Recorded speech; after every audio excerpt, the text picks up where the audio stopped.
우리의 인생길이 참 피곤한 인생길이죠. 인생을 살아간다는 것 자체가 피곤한 인생입니다. 그렇기 때문에 우리에게는 어떤 갈망이 있는데요. 그 갈망이 뭐냐? 쉼에 대한 갈망, 안식에 대한 갈망입니다. 우리가 비록 우리의 인생이 가는 길이 험하고 또 힘들고 지칠지라도 우리가 쉴 수만 있다면, 우리 인생길에 안식이 있다면 비록 피곤하고 힘든 삶이라도 우리는 목적지를 향해 갈 수가 있습니다. 우리에게 참된 안식할 곳이 있는가? 질문을 해보면 우리의 영원한 안식은 천국에 가야 가능하지만 이 땅에 우리의 삶의 안식이 있다면 아마 그것이 가정과 교회가 아닌가 하는 생각이 듭니다. 가정에서 우리는 육체적 안식을 얻고 하루 종일 일하다가도 저녁에 집에 가면 육체적 안식을 하고 또 정신적, 심리적 안정감을 누리고, 교회는 또 어떤 것입니까? 우리의 영혼의 안식처입니다. 우리의 영혼이 방황할 때 하나님을 만나고 교회에 와서 이제 안식을 누리는, 회복을 경험하는 곳이 바로 교회죠. 그런 관점에서 이 가정과 교회는 너무도 중요한 곳입니다.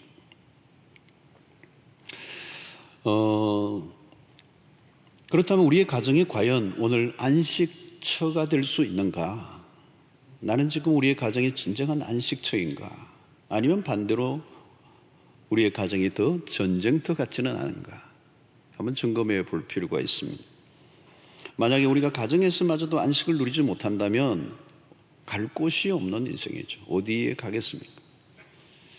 자, 우리는 아담의 범죄로 깨어진 가정을 살펴보고 있습니다. 오늘날 가정들을 자세히 들여다보면 다 몸살을 앓고 있어요. 근데 그 원인을 거슬러 올라가면 에덴 동산을 만납니다. 에덴 동산에서 무슨 일이 일어났습니까? 오늘 우리가 집중적으로 살펴볼 구절은 7절입니다. 이에 그들의 눈이 밝아져 자기들이 벗은 줄을 알고 무화과 나무 잎을 엮어 치마로 삼았더라. 이 대목입니다. 자, 선악과를 먹는 순간 선악을 아는 지식을 얻기보다는 자신들이 벌거벗은 줄을 알게 되었습니다. 다른 말로 표현하면 서로의 관계가 불편해진 것입니다. 부끄러움을 느꼈어요. 상대의 시선이 그렇게 곱지 않았습니다. 선악과를 먹기 전에는 그러지 않았습니다. 죄를 짓기 이전의 상태는 어땠습니까? 창세기 2장 25절을 보면 아담과 그의 아내 두 사람이 벌거벗었으나 부끄러워하지 아니하니라. 이 부부의 관계는 참으로 묘합니다. 부끄러워하지 않는다. 이 말을 다르게 표현하면 친밀한 관계라는 것. 친밀한 관계, 인티머시하다는 거죠. 이보다 더 좋을 수 없는 관계. 여러분, 관계의 핵심은 뭐가 있느냐 하면 친밀함입니다. 친밀함. 친밀함이 빠지면 관계는 의미가 없습니다. 우리가 많이 알고 있죠. 친구들도 많고 아는 사람도 많지만 핸드폰을 열면 많은 아는 사람들이 쭉 가득 차 있지만 과연 내가 언제라도 전화를 할 수 있는 관계는 몇 명인가? 2시든 새벽 3시든 내가 어려울 때 언제든지 전화를 해도 받아줄, 내 얘기에 귀를 기울여줄 사람이 있는가? 그게 친밀함입니다. 친밀함. 같이 얼마나 오래 살았느냐는 중요하지 않아요. 얼마나 친밀한 관계를 맺고 살았는가. 자, 관계의 건강성은 친밀도로 측정될 수 있습니다. 물리적으로 한 공간에 같이 있었다는 것만으로는 안 돼요. 마음을 같이 나누고 감정의 교류를 충분히 나누는. 자, 부부관계는 얼마나 친밀한가에 따라 달라집니다. 친밀함이 깨어지면 그 순간부터 모든 게 힘들어지죠. 그래서 사랑의 다른 이름이 친밀함입니다. 친밀함이 있으면 어떤 것을 주고받지 않아도 그냥 존재 자체로 좋은 것이죠. 우리가 하나님과의 관계도 마찬가지입니다. 친밀함이 없는 관계는 종교 생활이라고 말할 수 있습니다. 구약 성경에 하나님은 종종 이스라엘 백성들을 향하여 형식적인 제사를 거부하실 때가 있습니다. 이스라엘 백성들의 신앙의 핵심 안에는 제사 제도가 있는데 하나님은 그 제사 제도를 거부하시는 거예요. 마음은 겉으로는 제사를 드리고 겉으로는 입으로는 나를 존경한다 하지만 마음은 나에게서 멀다는 것입니다. 어린 시절부터 교회를 다녔지만 하나님과 일정한 거리를 유지하고 신앙생활을 하는 사람이 있습니다. 관계가 더 이상 어떻게 좁혀지지 않는 그냥 딱 어떤 상태에 규격화되어 있는 거죠. 사회적 거리두기가 아니라 하나님과 거리두기를 하는 겁니다. 10년과 20년, 30년을 살아오면 그만큼의 더 친밀함이 깊어져야 되는데 거리가 딱 정해져 있는 이게 종교 생활입니다. 자신이 하나님에게 가까이 다가가려고 하지도 않고 하나님이 나에게 다가오는 것도 원하지 않습니다. 이 의례적 관계죠. 이게 모든 게 수동적인 것입니다. 하나님에 관해서는 아는 게 많아도 하나님 그분을 정작 알지 못하는 것이죠. 신앙의 핵심은 하나님과의 친밀함입니다. 예배가 뭘까요? 하나님과 친밀함을 나누는 시간입니다. 하나님의 사랑을 느끼고 또 감정을 나누고 내 속에 있는 깊은 얘기를 자연스럽게 끄집어내고 고백하는 것. 이러면서 하나님과 우리의 마음이 통해지는 교류가 일어나는 시간이 바로 예배예요. 성도 여러분, 현대인들은 이 친밀함을 나누는 관계가 없어졌어요. 그래서 모두가 사실 외로움에 떠는 것은 주변에 사람이 없어서 외롭지가 않아요. 친밀함이 없어서 그렇다는 거예요. 성공은 했는데 외로워요. 높은 자리에 앉았는데 외로운 거예요. 돈은 많은데 너무 외로워. 맛있는 것은 마음껏 먹을 수 있는데 외로운 거예요. 외로운 거. 여러분, 문제는 결혼을 하고 아내가 있는데 외로운 거예요. 남편이 있는데도 외로워요. 예. 여러분, 친밀함이라고 하는 것은 바로 홀로 만들어지는 것이 아니라 일방적으로 만들어지는 것이 아니라 쌍방에 의해서 만들어지는, 저절로 만들어지는 것이 아니라 서로에게 깊은 관심을 가지면서 쌓아가는 것입니다. 친밀해지려고 하면 에너지가 많이 들어갑니다. 배우자의 생일이나 결혼 기념일을 기억해 줘야 돼요.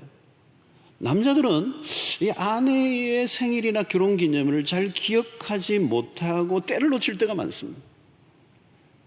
여러분이 노력하지 않으면 힘들어요. 이게 결혼을 하고 아이가 생기면서 부부의 친밀함은 급격히 줄어들어요. 그래서 그 아이를 키우면서 이 친밀감이 부부간에 사라지면서 그것이 다시 돌아오는데 실패하는 케이스들이 굉장히 많아요. 그게 위기로 가는 것이죠. 여러분, 우리는 배우자가 서로 무엇을 원하는지, 왜 힘들어하는지를 알아야 합니다. 마음 깊숙한 곳에 흐르는 기류를 읽어내야 돼요. 자칫하면 친밀감이 얼마든지 깨어질 수 있기 때문에 그렇습니다. 언제든지 위기를 가져올 수 있는 게 부부의 관계예요. 친밀함이 깨어지면 긴장도가 높아집니다. 심해지면 서로에 대해서 관심 자체가 없어져요. 냉담해지는 거죠. 친밀감이 없는 정도가 아니라 서로의 관계에 대해서 냉담해져요. 그 냉담한 상태가 습관화됩니다. 그 습관화를 우리는 뭐라고 표현하는가 하면 정서적 죽음이라고 말합니다. 서로에 대해서 어떤 감정도 느끼지 않는 상태입니다. 이걸 정서적 죽음입니다. 이것은 같이 산다고 볼 수가 없는 거죠. 그죠? 공간적으로 하나에 있을 뿐이지 법적인 부부일 뿐이지 분리되어 있는 것이. 친밀함이 사라진 가정은 사실 불행한 것입니다. 그래서 우리가 사랑을 회복한다는 말은 다르게 표현하면 친밀함의 회복을 말하는 것입니다. 여러분, 그리스도께서 우리에게 보여주신 모범 중에 하나가 뭐냐면 이 친밀함입니다. 십자가로 둘로 갈라진 관계를 하나 되게 하셨어요. 주님은 관계를 맺는 것에 대가셨습니다. 주님은 제자들을 12명을 선택하시고 친밀함을 나누셨습니다. 주님은 제자들과 동거동락을 하셨어요. 제자도에 대해서 강의실에서 제자도를 가르치신 게 아니라 같이 먹고 마시고 삶의 일상을 나누셨어요. 이게 예수님의 방식입니다. 아주 친밀하게. 요한복음 15장 15절에 보면 주님은 제자들에게 너희를 다시는 종이라 부르지 않겠다, 친구라고 부르겠다고 말씀하십니다. 여러분, 이것은 어느 종교에서도 찾아볼 수 없는 것이죠. 주님이 우리와 함께 하실 뿐만 아니라 가까이 다가오신 분이고 우리가 모든 것을 나누시는, 나와 너의 구분이 아니라 우리라고 하는 공동체 안으로 불러주시는 이 주님은 친밀함을 몸소 가르쳐 주셨습니다. 바로 이것이 우리 안에 꼽혀야 될 가장 핵심적인 관계는 바로 부부의 관계고, 가정이라고 하는 가족의 관계 안에서 이 친밀함이 드러나기를 원하시는 겁니다. 자, 그런데 이 친밀함이 깨어졌어요. 그리고 그 깨어질 때 일어났던 증상 중에 하나가 뭐냐? 오늘 12절을 보면 아담이 이르되 하나님이 주셔서 나와 함께 있게 하신 여자, 그가 그 나무 열매를 내게 주므로 내가 먹었나이다. 자, 이것은 뭘까요? 지금 자신의 죄를, 실패를 다른 사람에게로 전가, 남의 탓하는 모습입니다. 자, 이게 친밀함을 깨는 매우 위험한 행동입니다. 가정에서 책임을 져야 할 사람은 아담 자신이었습니다. 하와 역시 지은 죄에 대해서 책임을 져야 돼요. 그런데 하와는 뱀에게, 아담은 여자 때문에 당신이 나에게 주신 그 여자가 나에게 주어 내가 먹었습니다. 이것은 하나님에게도 책임을 넘기는 것이고 아내에게도 책임을 넘기는 것입니다. 아내도 자기가 먹었는데 뱀에게 책임을 넘기고 있는 거죠. 여러분, 이 불행한 가정은 문제가 터질 때마다 특징이 있어요. 서로에게 책임을 전가하는 것입니다. 내 탓이 아니고 당신 탓이라는 거예요. 이 부부의 관계 안에서 서로의 책임을 떠넘기면 답이 없습니다. 뭐 자녀의 문제든 무슨 문제든 일어날 때 서로에게 책임을 넘기는 것입니다. 나는 죄가 없다는 것이죠. 상대에게 모든 것을 떠넘기는, 책임을 넘기는 이 태도는 아담의 후예임을 입증하는 것입니다. 이런 건강한 가정은 어떤 문제가 생길 때마다 책임을 서로 지려고 하는 것입니다. 매우 이게 중요해요. 내가 부족해서 그랬다고. 내가 좀 더 신경을 썼어야 되는데, 내가 좀 더 적극적으로 했었으면, 내가 좀 더 많이 기도했어야 되는데, 그죠? 내가 좀 부족했어. 내가 좀 더 사랑하지 못해서 그래. 그죠? 내가 내 자리를 지켰어야 되는데, 내가 바로 가르쳤어야 되는데, 내가 그때 그 얘기를 좀 해줬어야 돼. 내가 잘못했어. 이게 건강한 가정이에요. 그러므로 우리는 그리스도를 묵상해야 합니다. 그리스도는 누구의 탓으로 돌리기보다 모든 사람의 죄를 자신에게로 전가시켰었어요. 아담은 끊임없이 자기의 죄를 누구에게인가로 전가했다면, 두 번째 아담이신 그리스도는 다른 사람의 죄를 당신에게 전가하셔서 대신 십자가에 죽으셨다는 거예요. 여러분, 이것이 복음입니다. 마치 당신이 모든 것이 당신의 탓인 것처럼 여기셨다는 거예요. 생명의 역사가 여기에서 일어납니다. 모두가 누구에게인가로 손가락질을 할 때 주님은 당신 자신에게 손가락을 향하셨어요. 여러분, 노아 홍수의 그 끝난 후에 나타난 무지개의 형상은 놀라운 복음입니다. 활이 휘어진 방향을 보면 하늘을 향해 화살이 향해 있는 거죠. 다시 말하면 인류의 죄에 대한 심판의 화살은 하나님 당신을 향해 겨누고 있는 겁니다. 누구를 탓하기보다는 당신이 대신하여 죽으시려고 작정하신 거예요. 이게 복음이에요. 여러분, 가정이 살려고 하면 상대 탓이 아니라 내 탓이라고 해야 문제가 풀려요. 서로 내 탓이라고 하는 가정은, 나의 탓이라고 하는 가정은 다시 살아날 수가 있습니다. 서로 대신 짐을 지려고 하는 관계는 실패하지 않습니다. 힘들 때일수록 서로 더 많은 책임을 지려고 한다면 어떤 문제라도 해결할 수가 있어요. 아담은 죄를 전가했습니다. 그러나 그리스도는 인간의 죄를 자신에게 전가하고 십자가에 죽으셨습니다. 주님은 우리를 사랑한다고 말씀만 하지 않았습니다. 사랑하시기에 십자가라고 하는 죽음의 대가를 지불하시고 우리에게 당신의 사랑을 입증해 보이셨어요. 그게 진정한 사랑입니다. 오늘 우리의 부부의 관계, 아니면 우리의 모든 교우와의 관계, 이웃과의 관계 속에서도 바로 남 탓으로 끊임없이 손가락질하고 정죄하고 다른 사람의 책임으로 돌리는 이 문화와 이 환경에서 돌이켜 그리스도가 우리에게 보여주셨던 그 십자가를 통하여 끊임없이 다른 사람의 죄까지 내가 끌어안고, 다른 사람의 잘못과 다른 사람의 연약함까지 내가 끌어안고 나의 탓으로 돌리며 대신하여 희생하고자 하는 태도를 가질 때 우리의 가정은 살아날 수 있을 줄로 믿습니다. 이게 복음의 정신이에요.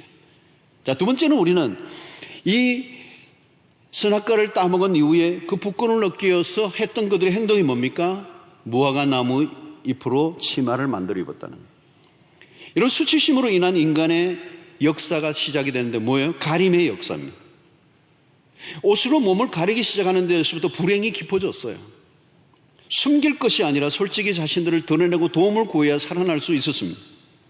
여러분, 부부관계 안에서 숨기는 것들이 있기 시작하면 관계는 틀어지기 시작합니다. 숨기는 것들이 있게 될 때 그 틈을 마귀는 이용합니다. 갈라놓게 하고 분열을 시키고 나누어지게 하는 것입니다. 여러분, 정직해진다는 것은 두려운 일이고 처음에는 위험하죠. 그죠? 그게 드러나면 위험합니다. 죄를 짓는 순간 그래서 안전거리를 자꾸 유지하려고 하는 거죠. 그래서 나도 모르게 상대로부터 마음이 멀어지는 거예요. 이때 우리는 뭘 해야 되냐? 드러내는 용기가 필요해요. 마음을 열어놓아야 된다. 결국은 드러날 것을 미리 드러내는 일이 현명한 것입니다. 이런 부부관계 속에 가장 위험한 것 중에 하나는 의심이 찾아오는 겁니다. 의심. 이건 보통 무서운 게 아니에요. 그래서 신뢰가 깨어지는 것이죠. 정직하지 않다는 것을 알기 시작하면 신뢰가 깨어지고 그 신뢰가 깨어질 때 의심하게 되잖아요. 그러면 이게 다시 회복하는 데는 어마어마한 대가를 지불해야 돼요. 여러분, 솔직해진다면 그래서 어려운 일이 닥칠 수도 있습니다. 그러므로 그 솔직해지려고 하는 그 환경은 복음이 있어야 가능해요. 복음. 그것이 없는 상태 속에서 그냥 솔직해지면 이제 약점을 알게 되고 서로가 공격하기 시작하면 위험해지는 것이죠. 공격적으로 변하고 수치를 주고 불쾌감을 주고 모멸감을 주고 그러면 이 분노가 넘치면서 그 가정은 위기에 빠지고 맙니다. 복음이 있으면 우리는 서로 편안하게 정직해질 수 있습니다. 더 이상 감추려고 할 필요가 없어요. 왜냐하면 복음을 통하여 우리는 이미 다 과거가 드러난 사람들이에요. 여러분, 십자가 앞에 나가보던 사람들은 우리의 존재의 밑바닥까지 다 모든 게 다 드러나 본 적이 있는 사람들이에요. 십자가가 뭡니까? 그 하나님의 외아들이 죽으실 만큼 우리는 심각한 죄인이라고 하는 사실을 밑자리부터 다 드러난 사람이기 때문에 더 이상 감출 게 없어요. 그래서 우리는 때로는 연약한 부분이 있는 대로 그대로 고백하고 괜히 허접한 것들로 우리의 자신을 포장할 필요가 없는 것입니다. 여러분, 약점을 그대로 인정하고 또 상대가 그것을 고백할 때 용서하고 이해하고 받아주고 품어주는 이 문화가 가정 안에 이루어져야 하는 것입니다. 여러분, 주님으로부터 받은 용서를 누구에게 실천해야 합니까? 바로 가족관계 안에 있습니다. 우리 모두는 용서가 필요한 존재예요. 완전한 사람이 아무도 없습니다. 내가 용서를 해주지 않는다면 나도 언젠가 용서를 받을 수 없어요. 여러분, 우리는 문제를 숨기는 것이 아니라 우리의 자신을 그대로 드러내고 인정하고 고백하고 용서를 구할 때 그것이 바로 함께 살아가는 비결인 것입니다. 에덴 동산의 가정은 놀라운 모습입니다. 벌거벗었으나 부끄러워하지 아니하였다. 이보다 더 가까울 수는 없어요. 무장을 해제한 곳이죠. 깊은 사랑과 신비로운 관계, 상대의 모든 것을 다 받아들이는 관계, 그 안에 부부는 안식을 경험하게 됩니다. 어떤 경계심이나 두려움도 없어야 정상이죠. 복음을 듣던 가정은 이게 가능합니다. 그리스도의 십자가에서 벗겨지심으로 우리의 모든 수치를 다 덮어주셨던 것처럼 오늘 부부의 관계 안에서도 서로 정죄하고 판단하지 아니하고 용서와 사랑을 베풀어 친밀함을 회복하여 그 안에서 참된 안식을 누리는 그 가정이 복된 가정. 여러분들의 가정에 그런 은혜가 있게 되기를 축원합니다. 여러분, 어느 가정에나 아픔이 있어요. 위기는 있습니다. 우리는 서로가 많은 실수를 하게 되죠. 그게 정상입니다. 어떤 사람들은 한 번도 우리는 싸운 적이 없다고 하는 가정이 가끔 있어요. 정상이 아닙니다. 싸우는 게 꼭 나쁜 것만이 아니에요, 여러분. 서로 다른 사람이 만나 함께 살아가는 동안 싸우는 것은, 갈등이 있는 것은 지극히 정상적이에요. 갈등을 이상하게 여길 필요가 없어요, 여러분. 자연스럽게 받아들이고 싸우되 어떻게 해요? 지혜롭게 싸워야 돼요. 자연스럽게 그 상황을 받아들이고 그 부부의 관계가 결코 쉽지 않기 때문에 우리는 많은 노력을 해야 되고 동시에 털어졌다 할지라도 그것이 끝이 아니라 얼마든지 회복될 수 있다는 사실을 믿어야 합니다. 건강하고 행복한 가정이 되려고 하면 많은 걸 포기해야 되죠. 여러분, 이기식의 극복이 어디 쉽습니까?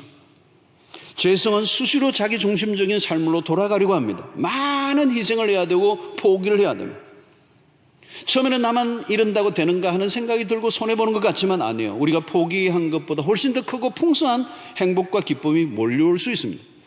털어지고 깨어지고 갈등에 휩싸여 있다 할지라도 조금씩 회복을 시도해 보십시오. 특별히 복음을 초대하세요. 복음이 우리 가운데 작동되고 있는가 아닌가가 중요해요. 여러분, 예수를 안 믿는다면 힘들면 위기가 오면 그걸 끝이에요. 그러나 복음이 우리 가정에 있다면, 우리가 예수 믿는 사람이라면 소망이 있는 거예요.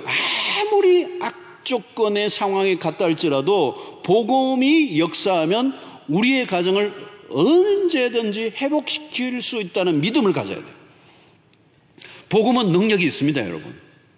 아무리 망가져도 회복이 될 수 있다는 믿음을 가져야 돼요. 우리의 힘으로는 불가능하지만 하나님 안에서는 모든 게 가능해요. 여러분, 우리가 아내를, 남편을 뒤틀어졌을 때 사랑하는 거 어려워요. 근데 내 힘으로 사랑하려고 하면 실패하죠. 그러나 먼저 우리가 하나님의 사랑을 십자가 안에서 경험하고 그 사랑이 내 안에서 풍성히 거하면 그 사랑의 힘이 나의 에너지가 되어서 상대에게 다가갈 때 내 힘이 아니라 하나님의 능력과 그 사랑으로 얼마든지 사랑하고, 원수를 사랑하는 게 우리의 힘이라 되나요? 하나님이 내 안에 주신 그 사랑이 내 안에 넘칠 때 원수도 사랑하는 역사가 일어나게 되는 거예요.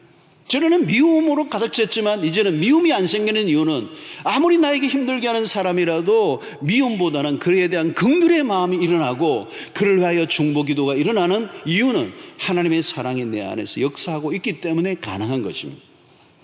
기억하십시오. 하나님의 가정 안에서, 부부관계 안에서 누리는 기쁨과 행복보다 더 큰 것이 이 세상에 없어요, 여러분. 그동안 우리는 성공이나 돈을 너무 많이 우선시했습니다. 돈만 있으면 되는 줄 알았습니다. 아니죠, 여러분. 가정에서 누릴 수 있는 행복은 그 어디에서도 없습니다. 다른 데서 기쁨과 행복을 구하지 말라는 거예요. 여러분, 우리가 전도하고 선교하는 것, 교회에서 철학기도 하는 것 이상으로 우리가 애를 써야 하는 것은 부부간의 깊은 사랑입니다. 그 사랑을 자녀들에게 보여줘야 되고, 그 부부의 사랑이 자녀들에게 흘러가야 돼요. 그 사랑에서 나오는 에너지로 교회에서 봉사하고, 그 사랑에서 나오는 에너지로 이웃을 사랑하는 것입니다. 이게 거꾸로 하면 안 돼요, 여러분. 가정은 망가져 있는데 바깥에서 하나님의 사랑을 실천한다고 불가능한 거예요. 그 하나님의 사랑을 가장 꽃피우고 열매를 맺어야 될 것은 부부의 관계 안에서 이루어져야 되는 것이고, 그 부부 관계 안에서 나오는 그 사랑과 행복과 기쁨의 에너지가 자녀들에게, 사랑방에, 이웃에게, 사회로 흘러가는, 그게 하나님이 원하시던 아이디어라고 하는 것입니다. 만약에 그것이 안 되면 우리가 다른 것을 좀 내려놓더라도 우리는 그 사랑을 회복하는 일에 힘을 써야 되는 것입니다. 우리가 하나님으로부터 받은 사랑을 꼭 피워내야 하는 1차적인 곳은 우리의 가정이고, 그 가정 안에서도 남편과 아내의 관계보다 더 우선적인 것은 없다는 사실을 분명하게 깨닫고, 이게 창조의 원리고 하나님의 뜻이에요. 가정은 다 망가졌는데 교회에서 아무리 많은 봉사를 한다 할지라도 그것은 하나님이 원하시는 뜻이 아니에요. 가정으로 돌아가라는 거죠. 가정이 회복되기를 원한다는 거예요. 그 가정이 회복되고 그 가정 안에서 복음이 부부의 관계 안에서 온전히 증명되고, 그것이 이 세상이 도무지 흉내낼 수 없는 찬란한 복음의 광채가 부부의 관계, 가정 안에서 꽃을 피워 드러낼 때 세상의 사람들이 감동을 받고 예수를 믿고 하나님의 영광을 보는 역사가 여러분들의 가정 안에 일어나게 되기를 축원합니다. 이 가정을 대신할 수 있는 것은 이 세상에 아무것도 없다는 사실, 모든 에너지를 거기에 먼저 쏟아내고 그것을 이루어내고 복음의 꽃을 피우는 역사, 이 은혜가 여러분들에게 있게 되기를 축원합니다. 어떤 분들은 너무 오래 사셔가지고 나 별로 관심이 없습니다, 이런 분들이 없기를 바라고, 마지막 숨지는 날까지 우리의 가정을 향한 하나님의 기가 막힌 아이디어, 기가 막힌 플랜을 그럼 깨닫고 실천하고 경험하고 누리고 흘러보내는 역사가 있게 되기를 축원합니다.